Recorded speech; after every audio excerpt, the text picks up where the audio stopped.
창세기 14장 말씀은 13장에 이어지고 있습니다. 롯이 선택을 하죠. 자기 눈에 이제 보기에 아주 좋은 땅. 그렇죠. 그 당시에 소돔과 고모라가 여호와의 동산 같고 애굽 땅과 같았다. 물도 많았다. 그래서 늘 양치기로 늘 목동으로 살아왔는데 실제로 이 도시 문화를 보니까 너무 아름답고 너무 살기 좋은 땅처럼 보였기 때문에 롯이 거기를 선택하죠. 그리고 이제 아브라함에게는 하나님께서 가나안 땅을 보여주시면서 그 땅을 다 너에게 주겠다. 또 너희 자손들을 많게 하겠다. 그 약속을 하시는 거잖아요. 그 후에 이제 일어난 사건입니다. 그 후에 이 도시 간에 전쟁이 일어나죠. 여러 도시들이 마치 국제전쟁처럼 수많은 왕들이 나오고 그 와중에 이 소돔과 고모라가 휘말리게 되죠. 그래서 나중에 보면 결국은 소돔과 고모라가 전쟁에 집니다. 그래서 11장에 보면 내 왕이 소돔과 고모라의 모든 재물과 양식을 빼앗아가고 소돔에 거주하는 아브라함의 조카 롯도 사로잡고 그 재물까지 노략하여 갔더라. 결론이죠. 그래서 그 전쟁의 소용돌이 속에서 결국 아브라함의 조카 롯이 잡혀가는 사건이 일어납니다. 가장 살기 좋은 땅이라고 생각했고 자기를 보호할 만한 그런 성이 있는 소돔과 고모라를 선택했는데 결국에는 힘을 의지하고 폭력을 의지하는 그 세상의 사람들, 왕들, 이들의 전쟁 소용돌이 속에서 전쟁의 땅으로 변해버리고 순식간에 결국에는 모든 재산들을 잃어버리고 생명까지도 위험에 처하게 되는 그런 안타까운 현장들을 보게 되는 거잖아요. 그래서 자신의 눈에 보이기 좋고 자기의 생각대로 하나님의 뜻과는 관계없이 선택했을 때 얼마나 큰 비극이 그에게 일어났는지를 잘 보여주고 있습니다. 또한 이 전쟁의 무서움, 사람들의 욕망 이런 것들이 얼만큼 세상에서 가득한지 우리가 잘 보고 있지 않습니까? 지금도 우크라이나와 러시아의 전쟁으로 말미암아서 우리가 이제 멀리 떨어져 있기 때문에 자세히는 모르잖아요. 근데 얼마나 비극입니까? 수많은 사람들이 죽었고 수많은 사람들이 다쳤고 집을 잃어버린 거잖아요. 그리고 가스도 전기도 공급되지 않는 얼마나 춥겠어요. 지금 굉장히 추운 겨울인데 그런 상황 속에서 많은 사람들이 고통받고 있는 거잖아요. 근데 그 전쟁의 원인을 보면 사람들의 욕망, 욕심 이게 이제 자리 잡고 있는 거잖아요. 그러고 말미암아서 수많은 사람들이 고통받는 이것이 이제 세상이죠, 세상. 그래서 뭐 전쟁뿐만 아니라 사람들의 욕심 때문에 다투는 일들이 얼마나 많습니까? 우리 주변에도. 그래서 그것을 회개하고 주님 앞에 고백하고 바로 잡아달라고 늘 기도해야 되는데 우리 자신조차도 뭐 이 정도 욕심은 부려도 되겠지라고 생각하는 것이 얼마나 많습니까? 그것이 이제 결국에는 다툼의 원인이 되는 것이고 결국에는 더 커지면 전쟁까지도 되는 거잖아요. 그래서 늘 우리를 살펴보고 돌아볼 필요가 있는 거죠. 또한 우리나라도 전쟁이 충분히 가능한 휴전국가잖아요. 휴전국가. 그래서 늘 기도가 필요하다는 생각들이 듭니다. 김정은이 예뻐서 우리가 기도하는 거 아닙니다. 북한을 위해서 기도하는데 그 사람이 예뻐서 기도하는 것이 아니라 정말 하나님께서 그 영혼을 불쌍히 여겨주시도록 결국 지도자가 굉장히 중요하거든요. 윤석열 대통령을 위해서 우리가 기도해야 될 이유가 있습니다. 지도자가 굉장히 중요합니다. 지도자가 잘못 판단하면 큰일 나는 거죠. 우리 전쟁하자. 위험한 발상이죠. 왜냐하면 만에 하나라도 일어났을 때 얼마나 큰 일들이 우리에게 일어날 수 있는 가능성들이 있는 것을 잘 보게 된 거잖아요. 우크라이나 전쟁을 통해서 하나님께서 경고하시는 게 있어요. 그래서 우리 크리스찬들이 깨어서 기도해야 할 때이고요. 우리 나라를 위해서 붙들고 기도해야 할 때라는 거죠. 그래서 이 땅에 전쟁이 다시 없도록 기도해야 될 것이고요. 하나님께서 이 땅을 긍휼히 여겨주시고 불쌍히 여겨주시고 이것들을 위해서 우리가 눈물을 흘리면서 기도해야 할 때가 아닌가. 그리고 전쟁은 큰 나쁜 결과, 불행한 결과들을 가져오고 있다는 거죠. 예나 지금이나. 그래서 결국에는 롯이 사로잡혀갔다. 근데 롯이 주인공은 아니잖아요. 주인공은 아니죠. 그래서 아브라함의 모습이 결국은 주인공의 모습이잖아요. 성경에서는. 그래서 그것을 듣고 아브라함이 14절에 보면 아브라함이 그의 조카가 사로잡혔음을 듣고 집에서 길리고 훈련된 자 318명을 거느리고 단까지 쫓아가서 굉장히 멀리까지 쫓아가서 결국에는 다 쳐부수고 다 찾아왔다고 이렇게 기록을 합니다. 그래서 318명의 훈련된 사람들을 데리고 가서 전쟁에 승리했다고. 같은 전쟁인데 앞에 전쟁은 어떻습니까? 죽이고 빼앗고 이런 폭력과 힘으로 다른 민족들, 다른 나라들을 이렇게 못 살게 구는 그런 전쟁이라면 지금 아브라함은 어떤 전쟁을 하고 있습니까? 생명을 구하는 전쟁을 하고 있어요. 롯을 살리고 사람들을 살리는 생명을 구하는 전쟁을 하고 있다는 것을 우리가 알고 있습니다. 그래서 이 땅은 전쟁터라고 이야기하잖아요. 실제로 이렇게 치열하게 사람들이 살아가고 있잖아요. 그런데 우리가 생명을 살리고 생명을 구원하는 일에 우리의 삶을 투자하고 시간을 투자하고 그런 전쟁을 하는 거죠. 그런데 그 전쟁을 위해서 318명의 훈련된 사람들이 필요했다. 이렇게 이야기합니다. 그래서 집에서 길리고 훈련된 자. 결국은 그냥 아무 생각 없이 세상에 나가서 싸우면 백전백패하겠죠. 그래서 세상을 알고 또 나를 알고 훈련돼야 된다는 것을 잘 말해주고 있습니다. 아브라함이 아무런 준비 없이 그 네 왕들에게 가가지고 내 조카 내놓으십시오 하면 이게 됩니까? 당연히 안 됐겠죠. 근데 이미 다 준비가 되어 있었고요. 318명의 군인들이 있었는데 아마 처자까지 합치면 1000명 이상이 있을 것 같아요. 그래서 이 하나님의 약속대로 내 자손을 이렇게 티끌과 같이 많게 하겠다. 그 약속도 이제 이루어지는 거죠. 그래서 가신들, 종들이 이렇게 많았던 것들을 우리가 알 수가 있고요. 그래서 굉장히 하나님께서 강력하고 부유하게 만드셨다는 것들을 알 수가 있습니다. 그래서 준비된 자들을 통해서 하나님께서 이 롯을 구하시죠. 하나님의 사람을 통해서 롯을 구한다는 사실입니다.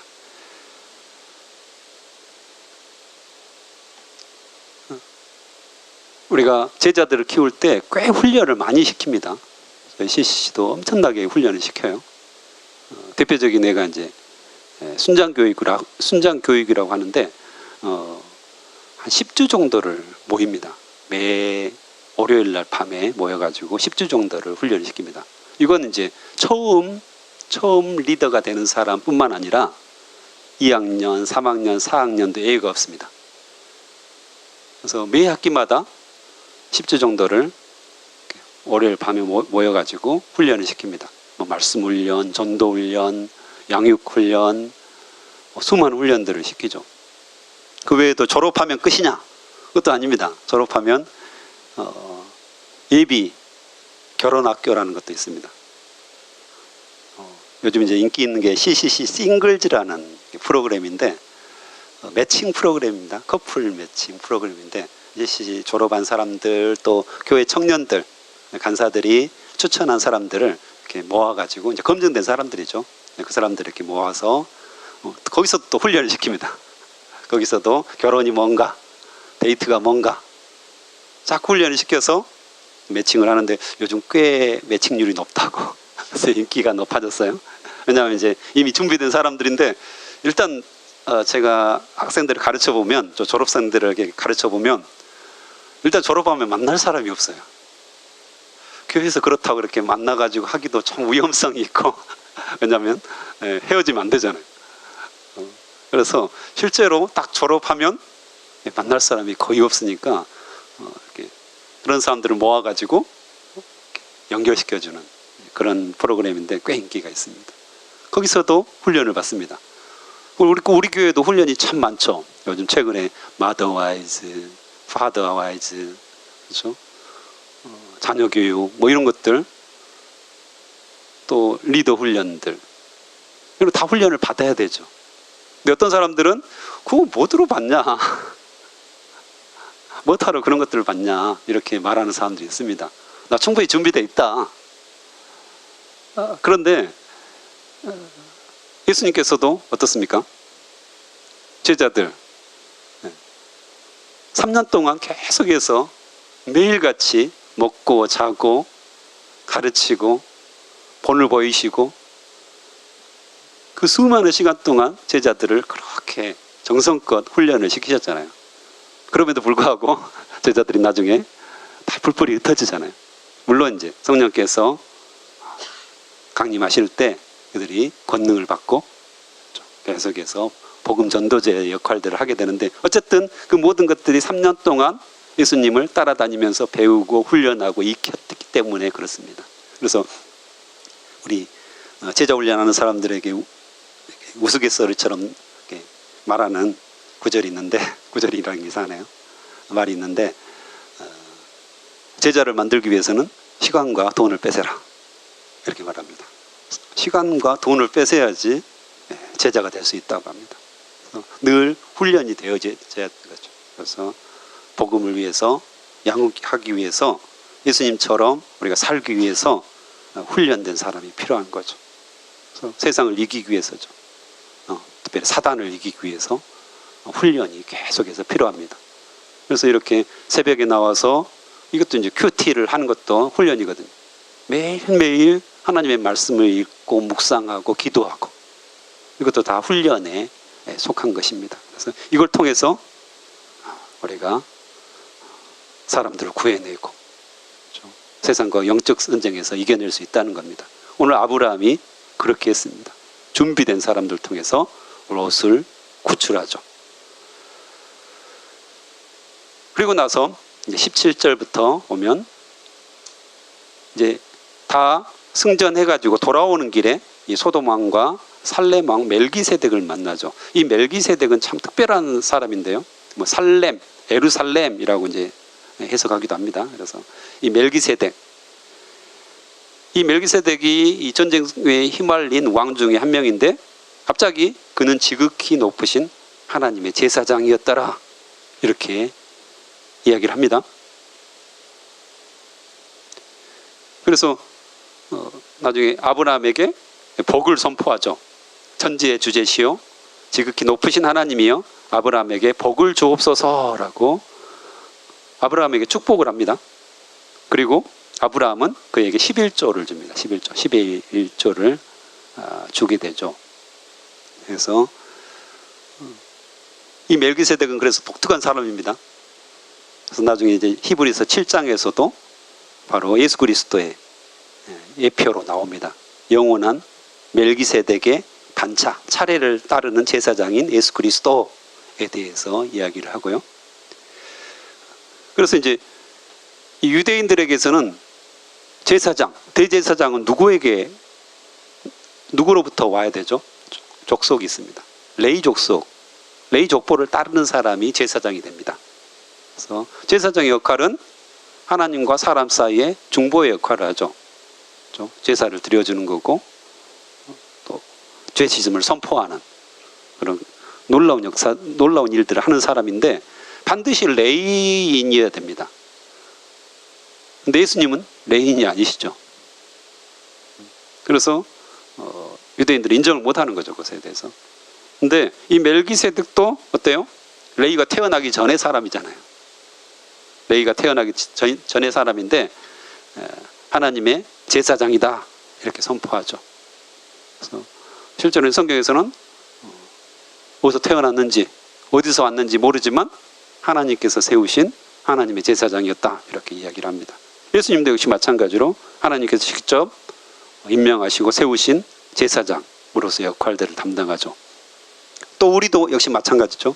우리도 레위인은 아니지만 레위 족속은 아니잖아요, 분명히. 그런데 성경에서 우리는 왕 같은 제사장이다, 이렇게 말씀을 하십니다. 그래서 멜기세덱, 예수 그리스도, 우리 그리스도인들 모두가 제사장으로 세우심을 받았습니다. 그래서 제사장으로서 우리가 다른 사람들을 축복할 수 있다는 거죠. 복의 통로가 되는 겁니다. 아브라함도 복의 통로였잖아요. 그래서 복의 근원, 복이 될지라, 복의 통로가 될지라, 너를 통해서 복을 받는다는 겁니다. 이처럼 우리를 통해서 우리 주변 사람들이 복을 받게 돼 있습니다. 할렐루야. 엄청난 축복권이죠, 우리가.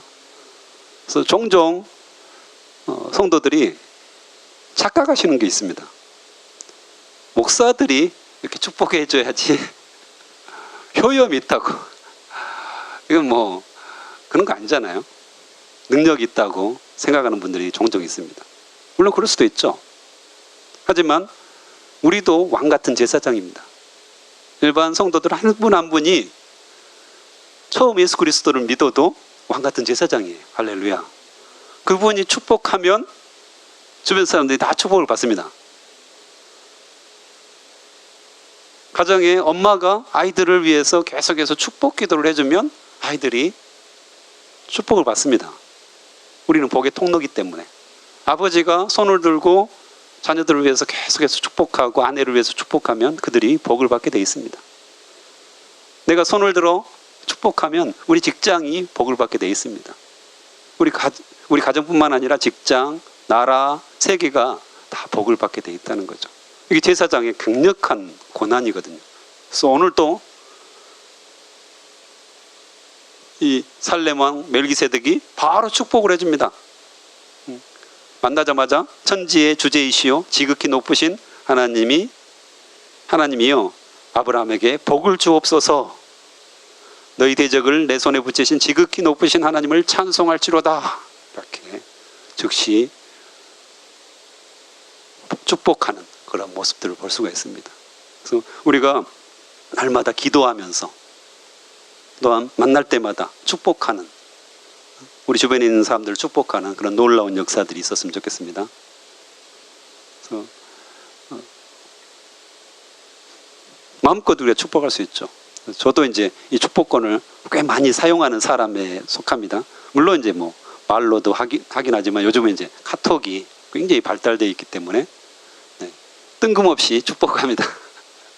그래서 여기까지 강건하게 해주시라고, 또 모든 것이 잘 되도록 주님께서 역사하시도록, 성령 충만하시도록 이렇게 기도 제목을 요청하고 또 축복하면서 하나님께서 주신 축복권들을 많이 활용을 하는 편입니다. 이것도 잘 우리가 활용하면 우리가 왕 같은 제사장으로서 더 강력한 힘들을 발휘하는 거고요. 아, 내가 어떻게 그걸 합니까? 이렇게 말하는 순간 사단에게 속는 겁니다. 그래서 기도할 때도 물론 뭐 이렇게 해주십시오, 저렇게 해주십시오, 내 아들이 딸이 공부를 잘하게 해주십시오, 지혜와 명철을 주십시오, 이것도 이제 좋지만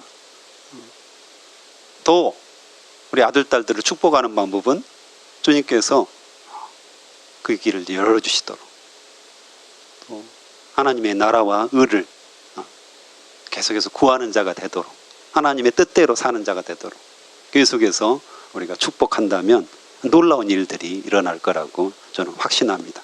주님께서 우리에게 주셨으니까 잘 활용하시기 바랍니다. 그러자 아브라함이 어떻게 합니까? 그 축복을 받고 10의 1조를 하나님께 드립니다. 그래서 하나님께 드리는 거죠. 하나님께서 모든 것을 가지고 계신 하나님께서 내 물질의 소유입니다. 지금 엄청나게 축복을 받고 있는 것을 알 수가 있죠. 318명이라든가 또 지금 그 사람들을 먹이고 살리는 것들을 생각한다면 이 재산들이 엄청나게 늘어났다는 것을 알 수 있습니다. 몇십 년 만에 엄청난 부를 이루고 있어요. 그것을 모두 하나님 것임을 인정하는 거죠. 하나님께서 나에게 주셨습니다. 내가 노력해서 이 많은 것들을 얻은 것이 아니라 하나하나 하나님께서 주신 것입니다. 그 의미로 11조를 드리고 있는 겁니다. 11조의 의미가 그런 의미가 있죠. 뭐 하려고 11조를 바칩니까? 라고 이야기하는 분도 있고요.